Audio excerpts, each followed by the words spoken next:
Hello everyone and welcome to today's video lesson, and we're going to be talking about painting flowers up close and personal, and we're going to concentrate on mark making. Now, mark making is what, if you were a painter with a brush, we would call brush work.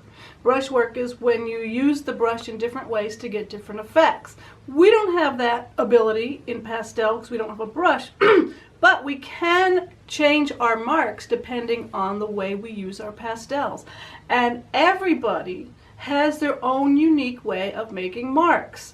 That's your personal calligraphy. And if you think about it, it's like your handwriting. So when you learn to write, you learn the basics, right? So you learn the basic strokes to make a letter, but then the more you write your name or sign your name, and the more you write, the more your individuality comes through and your handwriting becomes your own.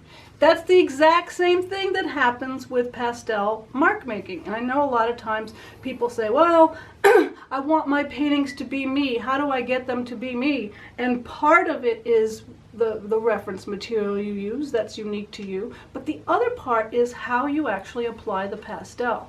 The way you make your marks, your own personal calligraphy will make your work different than anyone else's. And so a lot of times when we're learning, we tend to want to copy what we see because that's one way to learn. If you can replicate the marks that I make or that another artist that you admire might make, then you can learn how to make those marks. But your goal should be to let go of all that and at a certain point say, you know what, I'm going to make these marks my own, completely and totally my own. So I want to show you a few basic marks, the way I use the pastels. And the subject I'm going to paint today is close-up poppies, and it's an excellent subject for showcasing various marks, so it's perfect for a mark making focus. So excuse me, I'm still getting over my cough. I got a little frog in my throat, so just I'm gonna soldier through this demo.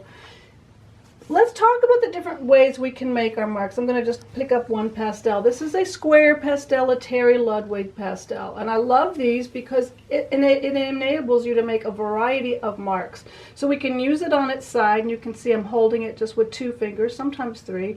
And I can go on it on the side and make nice big broad sweeps of color. Now sometimes you don't want a broad sweep of color, so instead of breaking this into smaller pieces, I simply lift up on it and allow only a little bit of the top part of the pastel to make the mark. So we manipulate the stick to get the size of the mark we want, and that takes practice. So if it doesn't work out the first time, keep on practicing and you will get that fine motor control to make any kind of mark you want. Look at how small I can make a mark, and I can go even smaller by just gradually putting the pastel up on its tip to where I can just get some linear marks. Alright, so using the pastel on its side, changing the the amount of pastel that's on the surface will give you various types of marks. You can make linear marks with square pastels by lifting it up and using the sharp edge. You can use the side, the sharp edge, and make linear marks like that. So it's pretty versatile. That's why I love this shape. I want to talk about pressure or touch. Sometimes we say, you notice like, oh, I have a heavy touch. I don't get as much pastel layers because my touch is so heavy. Or you might have a light touch. So you want to be able to practice both. A heavy touch is when you press down hard and you don't see the paper underneath. So that's a heavy touch. I often call that a shouting mark. It's when I just press as hard as I can to get as much pigment off the pastel as I can.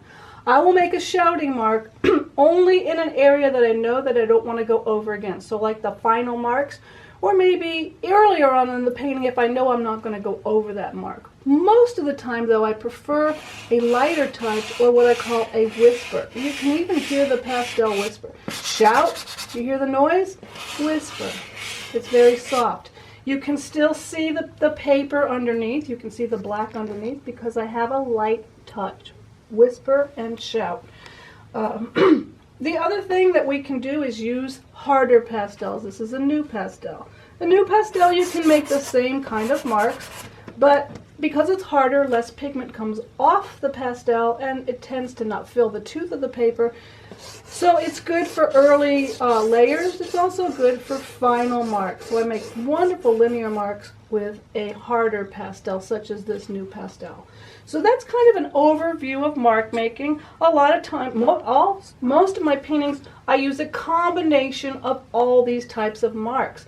But if you study pastel artists and different pastel paintings, you might see that some artists use one type of mark, one type of calligraphy for their entire painting. And so I encourage you to study other pastel paintings to see what type of marks that artist is making. And I also encourage you to embrace your own personal mark making. Don't worry about copying my marks. You know, I talk about how I make a mark, but I really want you to embrace your own personal calligraphy. If you're a linear painter, go for it. If you like big, bold strokes, go for it. So what I'm going to do now is take these marks and make them into a painting. I'm going to paint these wonderful fuchsia purplish poppies. I am working today on a piece of black UArt sanded paper. I think it's the, I'm going to look. I'm going to peel it off so that I can give you the right information. It's 600 grit, so it's fairly smooth. I selected black because black really allows your colors to pop. It really allows for some boldness in your colors. So I thought it would be great for these really brightly colored poppies. What I'm doing now, and this is this focus for this demo today, is how to paint flowers that are up close and personal. So one of the main things that I do when I'm painting something that's up close and personal is I do an initial drawing, but very, very loosely. A lot of times I'll just make a circle to show you where the flowers are going to go. I did a little bit more than a circle for this one, but notice it's not a botanical drawing. I mean, it's not perfectly accurate. I just want to get the general shape in place. And I used a hard pastel to accomplish that so that I could see it on the black paper. The next thing that I'm going to do is probably going to start on the background. Now, in my photo, I can see that the background is pretty busy. There's a lot going on. There's a wall or a fence, there's a little bit of dirt, and there's some foliage.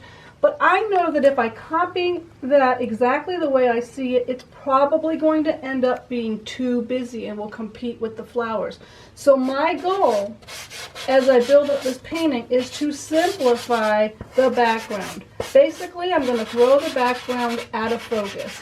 But what I'm doing before that is laying down a dark, this is a burgundy pastel. This is the dirt. Now, even in a up close and personal painting like this, close-up intimate portrait of flowers, I'm creating that suggested pathway of dark. You could call it dirt, and in this case the reason why is I need something for the flowers and the foliage to hang up on, or to be attached to.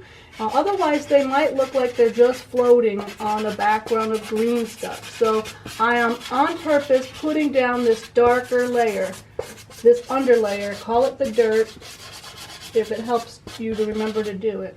I just covered it up with a little bit of dark green. And I'm going to put in another layer of dark green. That was more of a dark blue green, and this one is a darker yellow green. I think I'm going to go ahead and continue work on the background, and I'll save the flowers for last. That's a really good order of doing things. Remember, I want the background to be out of focus, so I'm going to just add layers of color in my background. I can look at the photo and see that the light is coming from the left, so I'll just make a mark here. You usually use a yellow sun button, but this, you can get the idea. So I'm going to use warmer colors more on the right hand or left hand side, sorry, and cooler colors over on the right hand side. Oops, I just put a little bit of green in my flower shape. Never to fear, it can easily be covered up I'm going to go ahead in now and add a cooler, duller green up at the top because I want to kind of push this area back. I want there to, even though we're up close and personal, I want the viewer to feel like there's a little bit of depth and that you can kind of go push the background back to the background where it belongs and pull the flowers forward. So on purpose, I'm using some cooler colors in that background. And I've covered up my warmer yellow-green, but I will reintroduce it as the painting progresses a little bit. Also, notice I'm using the pastel on its side, and I'm creating those broad, wide strokes. And you might be thinking, but I see stems and I see leaves and I see a building and I see like a dirt. Why shouldn't I put that in? And the answer is, remember, you want the flowers to be the focus. You want them to pop. I'm going to do one thing just while I'm thinking about it. Oh, I feel like I'm going to end up with this big empty corner. So why not add a little bit of that pink to suggest that there are flowers in the distance of this area. So I'm going to then come back and cover it up ever so slightly so that pushes them kind of back into the shadows. And that'll hopefully make this area a little bit more interesting. All right, so I've got the background, big, bold strokes with the side of my pastel, cooler colors. Let me introduce a little bit of warmer yellow-green, and then we're going to move on to the flowers. I have not painted a single leaf shape or detail in the flowers themselves yet. I'm keeping things simple for as long as I can. All right, time for the flowers. So when I'm painting flowers, I don't like to draw them precisely because then I tend to color them in. Because why? Because it becomes precious and I don't want to mess up my drawing, especially if I spend a lot of time on the drawing. So what I do instead of getting too focused on a perfect drawing is just do a loose drawing, and I'm going to paint the flowers rather than color them in. I'm going to start also with the darkest color that I see. Now it's where the stem attaches to the bottom of the flowers. Let me put my glasses on. I can see that it's kind of a darkish, actually it's pretty dark. I might actually go ahead with that Terry Ludwig eggplant because we are working on the black paper, so it's sometimes harder to get your values when the paper is already dark. So I think using that's going to help the flowers pop a little bit more. All right, I'm going to use the pastel on its side. This is a dark kind of reddish, red-violet, and I'm going to just look at the way the petals go, and I'm using the pastel on its side to create big, bold marks of color. I look at the photo as a guide, but if you have a favorite flower and you've painted it over and over again, what's going to end up happening is you're going to know the flower. You know, you're going to know the way it grows, and you can then take that information that you know and apply it to the flowers on your painting, rather than trying to copy exactly the way the flower petals are in the photo, because sometimes they're not in the perfect arrangement. Remember, Degas told us when in front of nature, even in front of nature, one must compose. So we've got the darkest value going on. I think before I go any further, I'm going to go ahead and add my yellow center, just so that I remember where it is. You don't really see it in the top flower, but I'm going to stick it in there nonetheless. I'm going to just throw in a couple of yellow marks just because it's in my hand, and what I want the background to do is relate to what's in the foreground. So the video where we talked about the 3 tips for successful landscape, where we used the idea of making the earth talk to the sky, we also want our background to talk to our foreground information, which in this case are the flowers. Okay, so I've added my yellow centers. They're a little bit lighter. They are actually a pale yellow. I'll come back to that. Now I'm going to go ahead and do another layer on the flowers, again using the pastel on its side, looking at my photo to give me an idea of where those petals are a little bit lighter.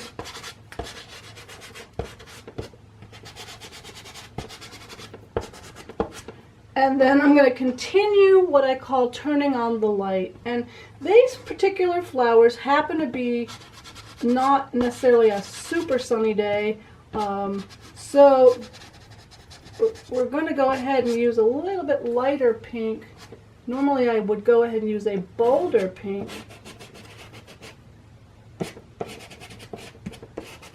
Again, pastel on its side, and these particular poppies are interesting because they kind of have frilly petals. The petals are, what's the word for it? Not frilly. What's the word for it? Lacy. Lacy? Well, you guys know what I'm talking about, hopefully. And now I'm going to use another bolder, brighter pink. So again, it's just building up these layers with the pastel on its side, following the contours of the petals.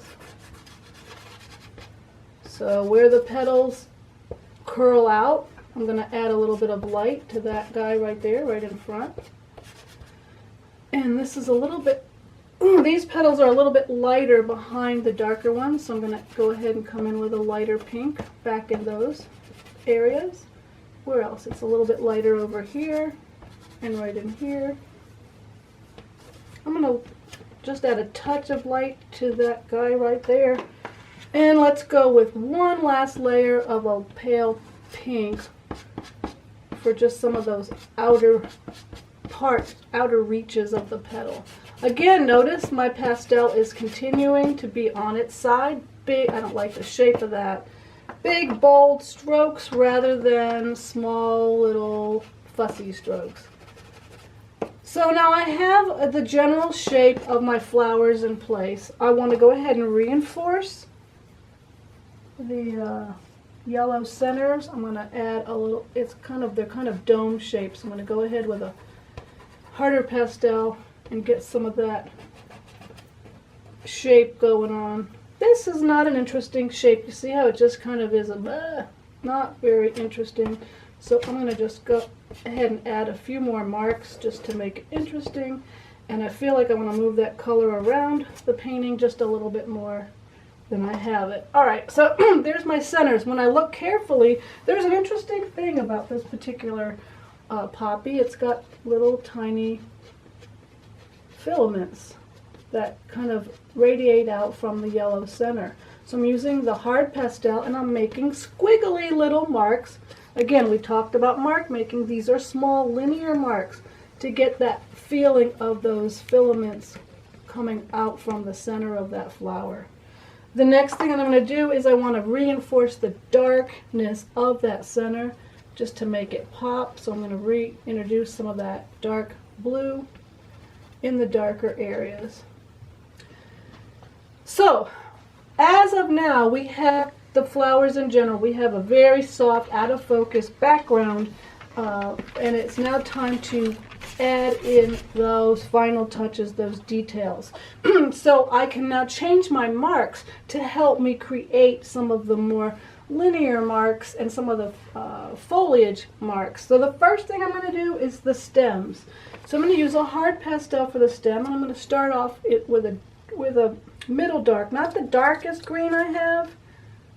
You know what, maybe we will do the darkest green. So this is a dark green, I think it's bottle green, new pastel.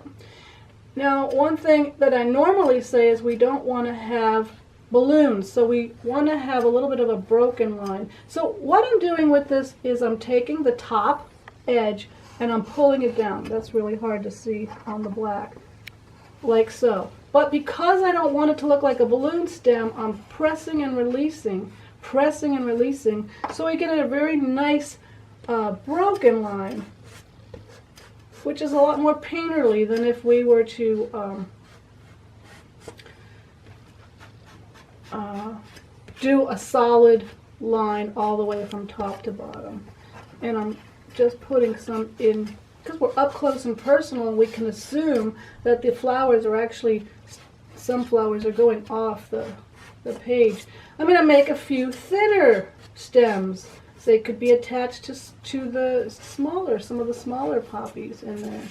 Some smaller, thinner. So I'm changing the way I apply the pastel, where I put the lift and where I lift it up. So it's shadowy under there. Now I'm coming in with this a kind of a middle value green to add light on the left-hand side of those stems. And I'm doing the same approach. Press and release to get a broken line, which is a more painterly and expressive than if I just went in and made a stick. That would look like a balloon. We would want to avoid that. So I'm adding a few more of these stems with the lighter green. And finally, I'm going to add an even lighter green to where the sun is hitting this edge of the stem. Same idea, press and release, press and release. Now at this stage in the game, I have to start thinking about, okay, well, who's the star? Where do I want the viewer to look? Remember, we want to create that visual journey for our viewer. We want them to be able to find their way around the painting and have something interesting to look at. So I look and I say, well, this guy is obviously the star, but we have to move the eye around the painting a little bit better. So I'm going to reinforce this dark area that's underneath, holding this flower in place. And I'm going to add clarity to this area in here. So if I'm adding clarity, what I mean is adding more detail and contrast so that this is where the eye goes. So I'm using the new pastel, I'm making some linear marks, some grass marks, and I'm pulling the eye with my marks up towards this area here, which is I'll call it my focal area of the painting. Creating some linear marks. Now we want to have some leaf shapes, because if we look at our reference photo, we have some different horizontal type chunky blocky marks, kind of to represent the grasses and the leaves that are present in this area. So if all my mark making were all up and down, straight up and down, it would look boring. So we're changing the direction of some of our marks to represent some of the leaf shapes that you might find in this area. And the other thing that we find in this poppy close-up are the seed pods. I love painting the seed pods of the poppies because they're so interesting, and a lot of times the stems are super interesting because they kind of bend, the pods are heavy and they kind of bend over, so it just adds variety to our work. I'm using a dark blue new pastel to reinforce some of the stems of the flowers so that they don't look like they're floating in space. And I think the last thing that I'm going to do is do some linear mark making on the flowers themselves to pull them out a little bit more, to define them. So I'm using a new pastel and I'm going into the flower, making some linear marks to create some of the ridges in the petals. This also allows some of these petals to come forward a little bit and to have a little bit more interest and importance. Do just a little bit on the top flower. We don't want the top flower to have all the detail because it's not the main flower, but we do want the eye to move up and around into it.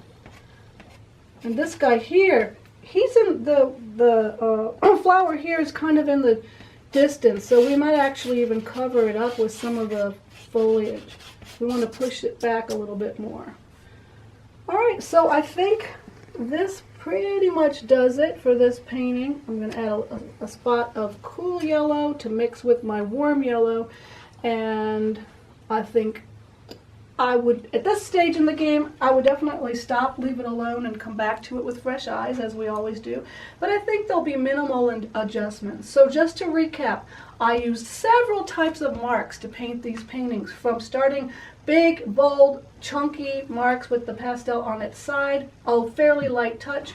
I put everything out of focus, and then I gradually made the flowers come into focus with more of that linear mark, making smaller marks, chunky marks for the leaves, and thin, narrow bands of color or linear marks for the stems and grasses. So I hope that shows you that you can paint flowers and not draw them and color them in by simply using a variety of marks. Mark making is the key here. So I hope you've enjoyed this demo, and let's paint.